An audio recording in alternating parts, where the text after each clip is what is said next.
Welcome to the Salmon Runs YouTube. Enjoy the video. You're starting now. Enable Wi-Fi Direct on the HP printer and note the network name and PIN.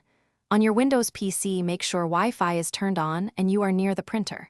Open Settings, go to Devices, then Printers and Scanners so the system can accept a new connection. Why this matters? Windows needs to negotiate directly with the printer's ad hoc network. Keeping settings open reduces interruptions and speeds discovery. Once done, move to Connect from Windows. You'll connect now. Open the Windows Wi-Fi menu and join the HP Print SSID using the PIN you noted. Once connected to the printer network, go back to Printers and Scanners and click Add a printer or scanner so Windows can detect the device. If it doesn't appear, select the printer I want isn't listed and pick Add a printer using a TCP/IP address or Add by network name. This forces Windows to install the proper driver and register the printer for direct printing. You're almost done.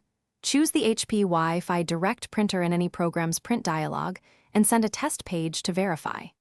If the job doesn't start, first check your PC is still connected to the printer's SSID and reconnect if needed, then restart printer and PC.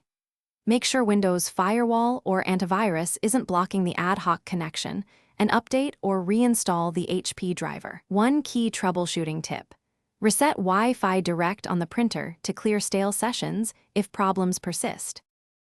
Thanks for watching. Consider subscribing if we helped you.